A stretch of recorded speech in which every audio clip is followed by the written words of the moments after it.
കൂട്ടുകാരെ, എല്ലാവർക്കും നീച്ചൂസ് വേൾഡിൻ്റെ പുതിയൊരു വീഡിയോയിലേക്ക് സ്വാഗതം. എല്ലാവരും സുഖമായിട്ടിരിക്കുന്നെന്ന് വിശ്വസിക്കുന്നു. ഞങ്ങളിവിടെ സുഖമായിട്ടിരിക്കുകയാണ്. അപ്പോൾ എല്ലാവരും സന്തോഷത്തോടെയും ആരോഗ്യത്തോടെയും ഒക്കെ ഇരിക്കുക കേട്ടോ. ഈ 3 ശരീരഭാഗങ്ങളിൽ നിങ്ങൾക്ക് വ്യത്യാസം കാണുന്നുണ്ടെങ്കിൽ, 3 ശരീരഭാഗങ്ങളിൽ മാറ്റം സംഭവിക്കുന്നുണ്ടെങ്കിൽ അത് ഉറപ്പായും നിങ്ങൾ പ്രഗ്നൻസി ആയതിൻ്റെ ലക്ഷണമാണ്. അപ്പോൾ ഈ 3 ശരീരഭാഗങ്ങൾ ഏതൊക്കെയാണെന്ന് നമുക്ക് നോക്കാം. വീഡിയോ നമുക്ക് സ്റ്റാർട്ട് ചെയ്യാം. ഇവിടെ സംസാരിക്കാനായിട്ട് പോകുന്നത് 3 ശരീരഭാഗങ്ങളിൽ ഉണ്ടാകുന്ന വേദനകളെ പറ്റിയിട്ടല്ല കേട്ടോ. അതായത് നമുക്ക് അബ്ഡോമൻ പെയിൻ അല്ലെങ്കിൽ ലെഗ് പെയിൻ അല്ലെങ്കിൽ ബാക്ക് പെയിൻ ഇങ്ങനെയുള്ള വേദനകളെ പറ്റി ഒന്നുമല്ല സംസാരിക്കുന്നത്. ബോഡി ചേഞ്ചസിനെ പറ്റിയിട്ടാണ്. അതായത് ശരീരത്തിൽ വരുന്ന, ശരീരത്തിന്റെ ആകൃതിയിൽ വരുന്ന, അതിന്റെ സ്ട്രക്ചറിൽ വരുന്ന വ്യത്യാസം, അതും പ്രഗ്നന്റ് ആകുമ്പോൾ മാത്രം നമുക്കുണ്ടാവുന്ന വ്യത്യാസം. അതെന്തൊക്കെയാണെന്ന് നമുക്ക് നോക്കിയാലോ. അപ്പൊ നമുക്ക് വീഡിയോ സ്റ്റാർട്ട് ചെയ്യാം. ആദ്യം നമുക്ക് നമ്മുടെ മുകളിൽ നിന്ന് തന്നെ തുടങ്ങാം. അതായത് നമ്മുടെ തലയുടെ ഭാഗത്ത് നിന്ന് തന്നെ തുടങ്ങാം. പ്രഗ്നന്റ് ആകുന്ന സമയത്ത് സ്ത്രീകളുടെ മുഖത്ത് പ്രത്യേകം വ്യത്യാസങ്ങൾ കാണാറുണ്ട്. അതിനെ പറ്റിയിട്ടുള്ള വീഡിയോ ഡീറ്റെയിൽഡ് ആയിട്ട് നമ്മുടെ ചാനലിൽ ഞാൻ കൊടുത്തിട്ടുമുണ്ട്. അപ്പോൾ പ്രഗ്നന്റ് ആകുന്ന സമയത്ത് സ്ത്രീകളുടെ മുഖത്ത് 3 തരത്തിലുള്ള വ്യത്യാസങ്ങൾ കാണപ്പെടാം. ഒന്നാമത്തേന്ന് പറയുന്നത് പ്രഗ്നൻസി ഗ്ലോ.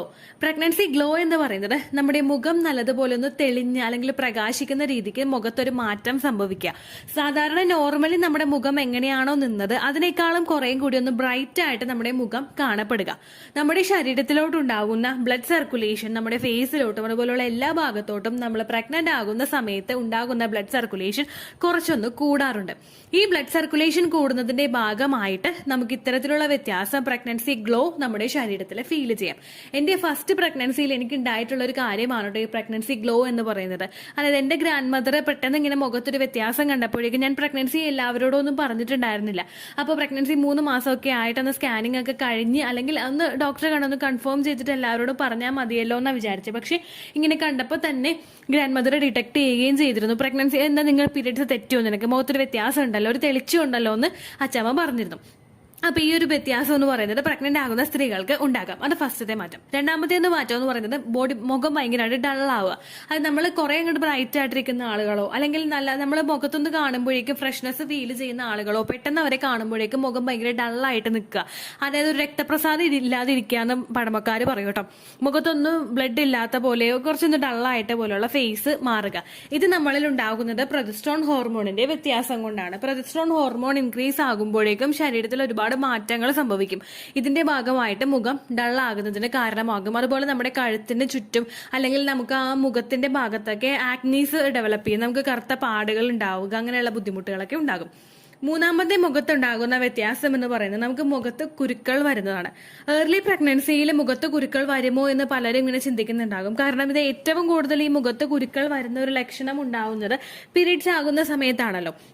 പീരിയഡ്സ് ആകുക എന്ന് പറയുന്നത് നമ്മളിൽ ഉണ്ടാകുന്ന ഹോർമോൺ ചേഞ്ച് ആണ്. അത് എത്ര നാൾ വരെ ഉണ്ടായിരുന്ന പ്രൊജസ്ട്രോൺ ഹോർമോണിന്റെ സ്ട്രക്ചറിലൊന്ന് വ്യത്യാസം വരിക, പ്രൊജസ്ട്രോൺ അങ്ങോട്ട് കുറയുക, നമുക്ക് അപ്പോൾ പീരിയഡ്സ് വരിക, യൂട്രസിന്റെ ലൈനിങ് ഷെഡ് ആവുക, ഇങ്ങനെയുള്ള ഒരു പ്രോസസ്സ് അവിടെ നടക്കുന്നതിന്റെ ഭാഗമായിട്ട് നമുക്കൊരു ഹോർമോൺ ഷിഫ്റ്റ് അവിടെ ഉണ്ടാകും. ഈ ഒരു ഹോർമോൺ ഷിഫ്റ്റിന്റെ ഭാഗമായിട്ട് നിങ്ങൾക്ക് മുഖത്ത് കുരുക്കൾ ഉണ്ടാകുന്നതിന് കാരണമാകുന്നു. അപ്പോൾ മുഖത്ത് കുരുക്കൾ വന്നു എന്ന് വിചാരിച്ചിട്ട് ആരും അത് പീരിയഡ്സ് തന്നെയാണെന്ന് എക്സ്പെക്ട് ചെയ്തിരിക്കുകയെന്ന് വേണ്ട കേട്ടോ. പ്രഗ്നൻസിയുടെ സമയത്തും ഇത്തരത്തിലുള്ള മാറ്റം ഉണ്ടാകും. അപ്പോൾ മുഖമാണ് നമ്മുടെ ആദ്യത്തെ ശരീരഭാഗം, അല്ലെങ്കിൽ ഒരു വ്യത്യാസം ഉണ്ടാകുന്ന ആദ്യത്തെ ശരീരഭാഗം എന്ന് പറയുന്നത് നമ്മുടെ മുഖമാണ്.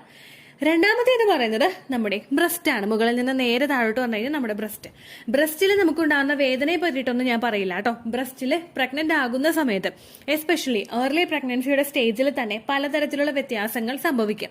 ഒന്നാമത്തേന്ന് പറയുന്നത് നമ്മുടെ ബ്രസ്റ്റിന്റെ സൈസിൽ വ്യത്യാസം വരിക.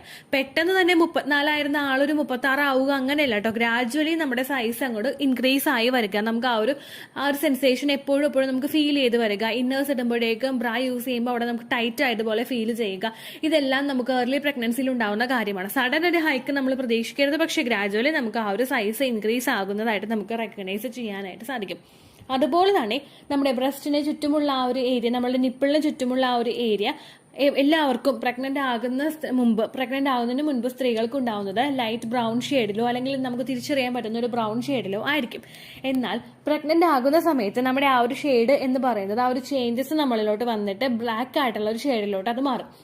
ഈ ഒരു ചേഞ്ചസ് നമുക്ക് വിസിബിൾ ആകുന്നത് ഏർലി പ്രഗ്നൻസിയുടെ ആ ഒരു സ്റ്റാർട്ടിംഗ് സ്റ്റേജിൽ തന്നെയായിരിക്കും. നമുക്ക് ആ ഒരു വ്യത്യാസം നമ്മളിപ്പോൾ ഫീഡ് ചെയ്യുന്ന അമ്മമാരിൽ ചിലപ്പോൾ ആ വ്യത്യാസം റെക്കഗ്നൈസ് ചെയ്യാനായിട്ട് സാധിക്കില്ല. അല്ലെങ്കിൽ ഇപ്പോൾ ഫസ്റ്റ് പ്രഗ്നൻസി ആയവരിൽ ചിലപ്പോൾ വളരെ എളുപ്പത്തിൽ ആ ഒരു വ്യത്യാസം റെക്കഗ്നൈസ് ചെയ്യാനായിട്ട് സാധിക്കില്ല. പക്ഷേ ആദ്യമായിട്ട് പ്രഗ്നന്റ് ആകുന്ന സ്ത്രീകൾക്ക്, ഫസ്റ്റ് ഓൾറെഡി പ്രഗ്നന്റ് ആയവർക്ക് ചിലപ്പോൾ ആ വ്യത്യാസം ഉണ്ടാവില്ല. പക്ഷെ ആദ്യമായിട്ട് പ്രഗ്നന്റ് ആകുന്നവർക്ക് ആ ഒരു വ്യത്യാസം റെക്കഗ്നൈസ് ചെയ്യാനായിട്ട് സാധിക്കും. അനിപ്പിളിന് ചുറ്റുമുള്ള ഏരിയ ബ്രൗൺ കളറിൽ നിന്നും ബ്ലാക്ക് കളറിലോട്ട് ചേഞ്ചസ് ഉണ്ടാവും കേട്ടോ. അടുത്തെന്ന് പറയുന്നത് ആ നിപ്പിളിന് ചുറ്റുമുള്ള ഏരിയയിൽ ബംസ് പോലെ ഇങ്ങനെ വരിക. ബംസ് എന്ന് പറയുമ്പോഴേക്കും നമുക്ക് രോമാഞ്ചം വരില്ലേ? രോമാഞ്ചം വരുമ്പോൾ നമ്മുടെ രോമമൊക്കെ ഒന്ന് എഴുന്നേറ്റിരിക്കുമ്പോൾ കയ്യിൽ താഴെയായിട്ട് ചെറിയ ചെറിയ ബംസ് ഉണ്ടാവില്ല, രോമത്തിനടിയിലായിട്ട് ചെറിയ ചെറിയ ബംസ് ഉണ്ടാവില്ലേ? അങ്ങനെയുള്ള ബംസ് നമുക്ക് ബ്രസ്റ്റിന് ചുറ്റും ഡെവലപ്പ് ആകുന്നത് പോലെ നമുക്ക് തോന്നുക. അതുപോലെ തന്നെ ബ്രസ്റ്റ് ഗ്രോ ആകുന്നതിന്റെ ഭാഗമായിട്ട് ബ്രസ്റ്റിന്റെ ആ ഒരു സ്റ്റാർട്ടിങ്ങിന്റെ ഭാഗത്ത്, ആ സ്കിന്നിന്റെ ആ ഒരു സ്റ്റാർട്ടിങ്ങിന്റെ ഭാഗം, നമ്മുടെ അണ്ടർ ആംസിന്റെ ആ ഒരു ഭാഗത്തൊക്കെ സ്ട്രെച്ച് മാർക്സ് ഡെവലപ്പ് ചെയ്ത് വരിക. സ്ട്രെച്ച് മാർക്സ് നമുക്ക് ഉണ്ടാകുന്നത് ആ ഒരു സ്കിൻ ഒന്ന് വലിയുമ്പോഴാണ്. ആ ഒരു ഗ്രോത്തിന് വേണ്ടിയിട്ട് നമ്മുടെ സ്കിന്ന് ഒന്ന് വലിയുന്നതിന്റെ ഭാഗമായിട്ട് നിങ്ങൾക്ക് സ്ട്രെച്ച് മാർക്സ് ഫീൽ ചെയ്യാനായിട്ട് സാധ്യതയുണ്ട് കേട്ടോ. അപ്പൊ ഈ സ്ട്രെച്ച് മാർക്സ് വരുമ്പോഴും നിങ്ങൾ നോക്കുക, ചിലപ്പോൾ അത് പ്രഗ്നന്റ് ആകുന്നതിന്റെ ലക്ഷണമായിരിക്കും. അങ്ങനെയൊക്കെ വരുമ്പോഴേക്കും നിങ്ങൾ എന്തെങ്കിലും മോയ്സ്ചറൈസറോ അല്ലെങ്കിൽ കോക്കനട്ട് ഓയിലോ അപ്ലൈ ചെയ്ത് കൊടുക്കുക കേട്ടോ. അപ്പൊ നിങ്ങളുടെ സ്കിന്നൊന്ന് വലിഞ്ഞാലും വലിയ ബുദ്ധിമുട്ടുകൾ നിങ്ങൾക്ക് ഉണ്ടാവില്ല, പെയിനും അധികം ഉണ്ടാവില്ല കേട്ടോ. മൂന്നാമത്തെ ഒരു വ്യത്യാസം വരുന്നത് നമ്മുടെ താഴെ ബ്രസ്റ്റ് നേരെ താഴോട്ട് പോകുന്ന നമ്മുടെ ശരീരഭാഗമായിട്ടുള്ള വജൈനയിലാണ് കേട്ടോ. ഇവിടെ നമുക്ക് അബ്ഡോമൻ ഭാഗത്ത് ഒരുപാട് ചേഞ്ചസ് ഉണ്ടാകും. ഒരുപാട് ചേഞ്ചസ് നമുക്ക് റെക്കഗ്നൈസ് ചെയ്യുന്നത് വേദനയുടെ രൂപത്തിലായിരിക്കും കേട്ടോ. ആ വേദനകളെ പറ്റി ഞാൻ കടക്കുന്നില്ല. അതുകൊണ്ടാണ് അതുപോലെ തന്നെ സ്കിന്നൊന്ന് വലുതാവുന്നതും വളരുന്നതും ഒക്കെ നമുക്ക് ഫസ്റ്റ് ട്രൈമസ്റ്ററിന്റെ ആ ഒരു സെക്കൻഡ് അല്ലെങ്കിൽ ഒരു സെക്കൻഡിന്റെ മിഡിലുള്ള സ്റ്റേജിലായിരിക്കും ആ ഒരു ഗ്രോത്ത് നമ്മുടെ വയറിന് അങ്ങോട്ട് ഫീൽ ചെയ്ത് തുടങ്ങുന്നത്. അപ്പൊ അതുകൊണ്ടാണ് ഞാൻ ആ ഒരു ഭാഗം ഇൻക്ലൂഡ് ചെയ്യാത്തത് കേട്ടോ. ഏറ്റവും കൂടുതൽ ഏർലി സ്റ്റേജിൽ വന്ന ചേഞ്ചസ് പറയുന്നതുകൊണ്ടാണ് അടുത്തത് താഴെ വജൈനയുടെ ഭാഗത്തേക്കുള്ള ചേഞ്ചസിലോട്ട് എത്തിയത്. ഈ വജൈനയുടെ ഭാഗത്ത് നമുക്ക് ചേഞ്ചസ് വരുന്നതെന്ന് പറയുന്നത് ചിലപ്പോൾ ചില സ്ത്രീകളിൽ വജൈനയിൽ വെരിക്കോസ് വെയിൻസ് ഡെവലപ്പ് ചെയ്യാനായിട്ട് സാധ്യതയുണ്ട്. നമ്മുടെ തൊടയിടുക്കിന്റെ ഭാഗത്തായിട്ടോ അല്ലെങ്കിൽ വജൈനയുടെ ആ സ്കിന്നിന്റെ ഭാഗത്തായിട്ടോ നമുക്ക് ഈ ഒരു വ്യത്യാസം കാണാം. രണ്ടാമത്തെ വ്യത്യാസം എന്ന് പറയുന്നത് വജൈനയുടെ അകത്ത് നമ്മുടെ ആ ഒരു സ്കിന്നിന് അകത്തുള്ള ആ ഒരു ഏരിയയിൽ നമുക്ക് ആ കളർ എന്ന് പറയുന്നത് എപ്പോഴും ഒരു ലൈറ്റ് പിങ്ക് ഷെയ്ഡായിരിക്കും. പക്ഷേ അങ്ങോട്ടേക്കുള്ള ബ്ലഡ് സർക്കുലേഷൻ കൂടുന്നതിന്റെ ഭാഗമായിട്ട് അതൊരു പർപ്പിൾ കളറിലോട്ടോ അല്ലെങ്കിൽ ഡാർക്ക് പിങ്ക് കളറിലോട്ടോ ഫോം ചെയ്യാം. കാരണം ബ്ലഡ് സർക്കുലേഷൻ ആ ഒരു ഭാഗത്തേക്ക് കൂടുതലായിട്ടായിരിക്കും എപ്പോഴും ഉണ്ടാവുന്നത്. കാരണം ആ ഒരു ഗ്രോയിങ് ബേബി അഫോർഡ് ചെയ്യാൻ വേണ്ടിയിട്ട് നമ്മുടെ ശരീരം ഒന്ന് പ്രിപ്പയർ ആവുന്നതിന്റെ ഭാഗമായിട്ട് ആ ഒരു ബ്ലഡ് സർക്കുലേഷൻ റീപ്രൊഡക്റ്റീവ് സിസ്റ്റത്തിലോട്ട് നോർമലി ഉണ്ടാവുന്നതിനേക്കാളും കൂടുതലായിരിക്കും ഉണ്ടാവുന്നത്. ഈ ഒരു ഗ്രോത്ത് അല്ലെങ്കിൽ ഈ ഒരു ബ്ലഡ് സർക്കുലേഷൻ അവിടെ ഉണ്ടാകുന്നതിന്റെ ഭാഗമായിട്ട് നമുക്ക് ആ ഒരു ഫീലിംഗ് അല്ലെങ്കിൽ ആ ഒരു കളർ ചേഞ്ചസ് പലർക്കും ഏർലി സ്റ്റേജിൽ തന്നെ റെക്കഗ്നൈസ് ചെയ്യാനായിട്ട് സാധിക്കും കേട്ടോ. അടുത്തൊരു വ്യത്യാസം എന്ന് പറയുന്നത് നമ്മുടെ വജൈനൽ ഡിസ്ചാർജിലാണ്. നോർമലി പല സ്ത്രീകൾക്കും പ്രഗ്നന്റ് ആവുന്നതിന് മുൻപായിട്ട് വജൈനൽ ഡിസ്ചാർജ് കാണപ്പെടാറുണ്ട്.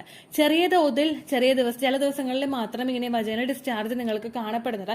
സഡൻലി പ്രഗ്നന്റ് ആവുന്നതിന് ആ ഒരു ഇംപ്ലാന്റേഷൻ നടക്കുന്ന സമയത്തൊക്കെ നമുക്ക് പോകുന്ന വജൈനൽ ഡിസ്ചാർജിന്റെ അളവിൽ വ്യത്യാസം വരുന്നുണ്ടെങ്കിൽ, അതായത് കൂടുതലായിട്ട് വജൈനൽ ഡിസ്ചാർജ് ഒരു ഡിസ്കംഫോർട്ടോ അല്ലെങ്കിൽ ഒരു ഇച്ചിങ്ങോ ഒരു ബേണിംഗ് സെൻസേഷനോ ഇല്ലാതെ നിങ്ങൾക്ക് പോകുന്നുണ്ടെങ്കിൽ, പോകുന്നതിന്റെ അളവ് നിങ്ങൾക്ക് ഇൻക്രീസ് ആവുന്നുണ്ടെങ്കിൽ അത് പ്രഗ്നന്റ് ആകുന്നതിന്റെ ഒരു സൂചനയും കൂടിയാണ് കേട്ടോ. ഇനി പ്രഗ്നൻസിയുടെ സമയത്ത് വജൈനൽ ഡിസ്ചാർജ് നിങ്ങൾക്ക് കാണുന്നില്ലെങ്കിൽ ഒട്ടും തന്നെ നിങ്ങൾക്ക് വിഷമിക്കേണ്ട ആവശ്യമില്ല. എല്ലാവരുടെയും ബോഡി ഡിഫറെന്റ് ആണ്. ഒരാൾക്ക് ഉണ്ടാകുന്ന ലക്ഷണം ഒരാൾക്ക് ഉണ്ടാവില്ല. ഒരാൾക്ക് ആദ്യത്തെ പ്രഗ്നൻസിയിൽ ഉണ്ടായ ലക്ഷണം രണ്ടാമത്തെ പ്രഗ്നൻസിയിലും ഉണ്ടാകണമെന്നില്ല. അപ്പോൾ ലക്ഷണങ്ങളില്ലെങ്കിലും പേടിക്കേണ്ട കേട്ടോ. അപ്പോൾ അടുത്തൊരു ചേഞ്ചസ് എന്ന് പറയുന്നത് നമുക്ക് വജൈനൽ ഡിസ്ചാർജിൽ വരുന്ന വ്യത്യാസമാണ്. ഏകദേശം നമുക്ക് സ്ട്രെച്ച് ചെയ്യാൻ പറ്റുന്ന കൂടുതൽ ഡിസ്ചാർജ് ആയിരിക്കും നമുക്ക് ഉണ്ടാവുന്നത്. ഇനി തിക്കായിട്ടുള്ള ഡിസ്ചാർജ് ആണ് നിങ്ങൾക്ക് വരുന്നതെങ്കിലോ പ്രഗ്നൻസി പോസിറ്റീവ് ആയിട്ടുണ്ടെങ്കിലോ നിങ്ങൾ ടെൻഷൻ അടിക്കേണ്ട ആവശ്യമില്ല കേട്ടോ. അടുത്തൊരു വ്യത്യാസം എന്ന് പറയുന്നത് നമുക്ക് ഫ്രീക്വന്റ് ആയിട്ട് യൂറിനേഷൻ വരിക. നമ്മളുടെ ശരീരത്തിൽ ആ ഒരു ഗ്രോയിങ് ബേബിയെ ആ ഒരു നല്ലതുപോലെ തന്നെ നറീഷ് ചെയ്യാൻ വേണ്ടിയിട്ട് ന്യൂട്രിയൻസ് ആവശ്യമാണ്. അപ്പോൾ ആ ഒരു പ്രവർത്തനം നല്ലതുപോലെ നമ്മുടെ ശരീരത്തിൽ നടക്കും. ഈ പ്രവർത്തനം നടക്കുന്നതിന്റെ ഭാഗമായിട്ട് കൂടുതൽ നമുക്ക് യൂറിനേഷൻ ഉണ്ടാകും. അതുപോലെ നമ്മൾ ധാരാളം വെള്ളം കുടിക്കുന്നതിന്റെ ഭാഗമായിട്ട് നമുക്ക് ഫ്രീക്വന്റ് യൂറിനേഷൻ ഉണ്ടാകും. നമുക്ക് ഡീഹൈഡ്രേഷൻ ഉണ്ടാകുന്നത് പ്രിവെന്റ് ചെയ്യാൻ വേണ്ടിയിട്ട് ഏർലി സ്റ്റേജിൽ നമ്മൾ ധാരാളം വെള്ളം കുടിക്കണം. അതിന്റെ ഭാഗമായിട്ട് നമുക്ക് ഡീഹൈഡ്രേഷൻ ഉണ്ടാകാം. തേഴ്സ്റ്റി അല്ലെങ്കിൽ ഭയങ്കര ദാഹം, നമ്മുടെ ശരീരം തന്നെ ഇങ്ങനെ ശരീരത്തിൽ തന്നെ ഒരുപാട് ദാഹം നമുക്ക് അനുഭവപ്പെടുന്നത് ഇതെല്ലാം തന്നെ നമ്മൾ കൂടുതൽ വെള്ളം കുടിക്കുന്നതിന് കാരണമാകുന്നു. അങ്ങനെ വരുമ്പോഴേക്കും നമുക്ക് കൂടുതലായിട്ട് ഫ്രീക്വന്റ് യൂറിനേഷനും അനുഭവപ്പെടുന്നുണ്ട്. അപ്പോൾ ഈ 3 ഭാഗങ്ങളിലാണ് നമുക്ക് ഫസ്റ്റ് ഏർലി സ്റ്റേജിൽ തന്നെ വിസിബിൾ ആയിട്ടുള്ള ചേഞ്ചസ് കണ്ടുവരുന്നത്. ഈ ഭാഗങ്ങളിൽ നിങ്ങൾക്ക് ചേഞ്ചസ് റെക്കഗ്നൈസ് ചെയ്യാനായിട്ട് സാധിക്കുന്നുണ്ടെങ്കിൽ നിങ്ങൾ നിങ്ങളുടെ ബോഡിയെ നല്ലതുപോലെ കെയർ ചെയ്യുക. ചിലപ്പോൾ അത് പ്രഗ്നന്റ് ആകുന്നതിന്റെ ലക്ഷണം കൂടിയായിരിക്കും കേട്ടോ. അതിനുശേഷം സഡൻലി നിങ്ങൾ പോയി ടെസ്റ്റ് ചെയ്യേണ്ട, അല്ലെങ്കിൽ ഡേറ്റ് മിസ്സാകുന്നതിന് മുൻപ് തന്നെ നിങ്ങൾ പോയിട്ട് ടെസ്റ്റ് ചെയ്യേണ്ട. കാരണം പലർക്കും തന്നെ ആ ഒരു ഏർലി സ്റ്റേജിൽ പോസിറ്റീവ് റിസൾട്ട് കിട്ടിക്കൊള്ളണമെന്നില്ല. അതുകൊണ്ട് ഡേറ്റ് മിസ്സാകുന്നത് വരെ നിങ്ങൾ വെയിറ്റ് ചെയ്യുക. അതിനുശേഷം നിങ്ങൾ പ്രഗ്നൻസി ടെസ്റ്റ് ചെയ്ത് നോക്കാം കേട്ടോ. രാവിലെ ആദ്യത്തെ യൂറിൻ എടുത്ത് നിങ്ങൾക്ക് ഇത്തരത്തിലുള്ള ലക്ഷണങ്ങൾ കാണുന്നുണ്ടെങ്കിൽ മസ്റ്റായിട്ട് നിങ്ങൾ ഫോളിക് ആസിഡ് അടങ്ങിയിട്ടുള്ള ഭക്ഷണങ്ങൾ, അതുപോലെ ഫ്രൂട്ട്സ്, വെജിറ്റബിൾസ് ഒക്കെ നല്ലതുപോലെ എടുക്കുക, ധാരാളം വെള്ളം കുടിക്കുക, നല്ലതുപോലെ കിടന്നുറങ്ങുക, സ്ട്രെസ് ഇല്ലാതിരിക്കുക, ഇനി നെഗറ്റീവ് ആകുമോ എന്ന് ആലോചിക്കാതിരിക്കുക, ഇത് പ്രിമെൻസ്ട്രൽ സിംറ്റം ആണോ പീരീഡ് ആവുന്നതിൻ്റെ ആണോ എന്ന് ആലോചിച്ച് കൺഫ്യൂഷൻ ആവാതിരിക്കുക, കപ്പിൾസ് തമ്മിൽ ക്വാളിറ്റി ടൈം സ്പെൻഡ് ചെയ്യുക, ഹാപ്പി ആയിട്ടിരിക്കാനായിട്ട് ശ്രദ്ധിക്കുക. അതിൽ പ്രഗ്നൻസിയിൽ മിസ്കാരേജ് തടയാൻ സഹായിക്കുന്ന എല്ലാ ടിപ്സും നിങ്ങൾ ഫോളോ ചെയ്യുക. ഓവറായിട്ട് യാത്ര ചെയ്യാതിരിക്കുക, അതുപോലെ തന്നെ ഫിസിക്കൽ കോൺടാക്ട് ചെയ്യാതിരിക്കുക. ഇത്തരം കാര്യങ്ങളൊക്കെ ശ്രദ്ധിക്കുന്നത് നിങ്ങളുടെ ഒരു പ്രഗ്നൻസിയെ പിടിച്ചു കിട്ടുന്നതിന് വേണ്ടിയിട്ട് സഹായിക്കും കേട്ടോ. ഇത്രയേ ഉള്ളൂ വീഡിയോ. യൂസ്ഫുൾ ആയി കാണുമെന്ന് വിശ്വസിക്കുന്നു. യൂസ്ഫുൾ ആവുന്നുണ്ടെങ്കിൽ ലൈക്ക് ചെയ്യുക, ഫ്രണ്ട്സിനൊക്കെ ഷെയർ ചെയ്ത് കൊടുക്കുക കേട്ടോ. എന്തെങ്കിലും സംശയം ഉണ്ടെങ്കിൽ നിങ്ങൾ കമൻസിൽ ചോദിക്കുക. പണ്ടത്തെ വീഡിയോയ്ക്ക് കമൻസ് ഇടുന്നവർക്ക് റിപ്ലൈ ലഭിക്കുന്നില്ലെങ്കിൽ ലേറ്റസ്റ്റ് ആയിട്ട് ഞാൻ ഏത് വീഡിയോ ആണോ അപ്ലോഡ് ചെയ്യുന്നത് അതിന് താഴെ കമൻറ്റ് ഒന്ന് കോപ്പി പേസ്റ്റ് ചെയ്യാനായിട്ട് ശ്രദ്ധിക്കുക കേട്ടോ. അതുപോലെ ഓവുലേഷൻ ഡേറ്റ് കാൽക്കുലേറ്റ് ചെയ്ത് തരാനായിട്ട് റിക്വസ്റ്റ് ചെയ്യുന്ന ആളുകൾ എത്രയാണോ സൈക്കിൾ ലെങ്ത് അത് മെൻഷൻ ചെയ്യാനായിട്ട് ശ്രദ്ധിക്കുക. സൈക്കിൾ ലെങ്ത് എന്നതുകൊണ്ട് ഉദ്ദേശിച്ചത് ഓരോ മാസവും എത്ര ദിവസം കൂടുമ്പോഴാണോ ബ്ലീഡിങ് വരുന്നത് അതാണ് സൈക്കിൾ ലെങ്ത്. കഴിഞ്ഞ മാസം ഒരു 8-ാം തീയതിയാണ് ബ്ലീഡിങ് ആയതെങ്കിൽ ഈ മാസം 6-ാം തീയതിയാണ് ബ്ലീഡിങ് ആയതെങ്കിൽ കഴിഞ്ഞ മാസം 8-ാം തീയതി മുതൽ ഈ മാസം 6-ാം തീയതി വരെ എത്ര ദിവസമുണ്ടോ അത് കാലണ്ടറിൽ എണ്ണി തിട്ടപ്പെടുന്നതാണ് നിങ്ങളുടെ സൈക്കിൾ ലെങ്ത്. സൈക്കിൾ ലെങ്ത് നമ്മൾ കൃത്യമായിട്ട് കാൽക്കുലേറ്റ് ചെയ്യുകയാണെങ്കിൽ ഓവുലേഷൻ ഡേറ്റ് എളുപ്പത്തിൽ കണ്ടുപിടിക്കാൻ വേണ്ടിയിട്ട് ഒരുപാട് ആപ്ലിക്കേഷൻസും ഒരുപാട് ഓൺലൈൻ ആയിട്ടുള്ള വെബ്സൈറ്റുകളും ഇന്ന് നമുക്ക് അവൈലബിൾ ആണ്. പ്ലേ സ്റ്റോറിൽ പോയിട്ട് ഓൺലൈൻ ഓവുലേഷൻ ട്രാക്കർ എന്ന് ടൈപ്പ് ചെയ്ത് കഴിഞ്ഞാൽ നിങ്ങൾക്ക് അതുമായിട്ട് ബന്ധപ്പെട്ടിട്ടുള്ള ആപ്ലിക്കേഷൻസ് കിട്ടും. അത് പറ്റുന്നില്ല എങ്കിൽ ഗൂഗിളിൽ പോയിട്ട് ഓൺലൈൻ ഓവുലേഷൻ കാൽക്കുലേറ്റർ എന്ന് ടൈപ്പ് ചെയ്ത് കഴിഞ്ഞാൽ അതുമായിട്ട് ബന്ധപ്പെട്ടിട്ടുള്ള വെബ്സൈറ്റുകൾ നിങ്ങൾക്ക് കിട്ടും. അതിൽ നിങ്ങളുടെ ലാസ്റ്റ് മന്തിലെ മെൻസ്ട്രേഷൻ്റെ ഡേറ്റും ഒപ്പം ഞാൻ ഈ പറഞ്ഞ രീതിക്ക് നിങ്ങൾ കാൽക്കുലേറ്റ് ചെയ്യുന്ന സൈക്കിൾ ലെങ്ത്തും എൻ്റർ ചെയ്ത് കൊടുക്കുകയാണെങ്കിൽ നിങ്ങൾക്ക് കൃത്യമായിട്ട് ഓവുലേഷൻ ഡേറ്റ് കണ്ടുപിടിക്കാനായിട്ട് സാധിക്കും. ഫെർട്ടൈൽ ടൈം പീരീഡും നിങ്ങൾക്ക് കിട്ടും. അതായത് എത്ര ദിവസം മുതൽ കോൺടാക്ട് ചെയ്ത് തുടങ്ങിക്കഴിഞ്ഞാൽ നിങ്ങൾ പ്രഗ്നൻ്റ് ആകും എന്നുള്ളൊരു ഡേറ്റും നിങ്ങൾക്ക് പ്രോപ്പറായിട്ട് കിട്ടും കേട്ടോ.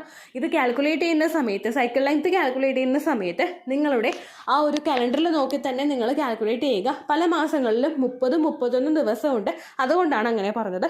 ഒപ്പം നിങ്ങൾക്ക് ബ്ലീഡിങ് തുടങ്ങിയ ദിവസത്തിന് വേണം നിങ്ങൾ ഡേ 1 ആയിട്ട് എടുക്കാൻ വേണ്ടിയിട്ട്. സ്പോട്ടിങ് തുടങ്ങിയ ദിവസത്തിനെ, അതായത് ചെറുതായിട്ട് ഡിസ്ചാർജ് പോയി തുടങ്ങിയ ദിവസത്തിനെ നിങ്ങൾ കൺസിഡർ ചെയ്യേണ്ട ആവശ്യം ഇല്ല കേട്ടോ. അപ്പോൾ ഇത്രയേ ഉള്ളൂ വീഡിയോ. അടുത്തൊരു വീഡിയോ ആയിട്ട് നമുക്ക് വീണ്ടും കാണാം. ബൈ.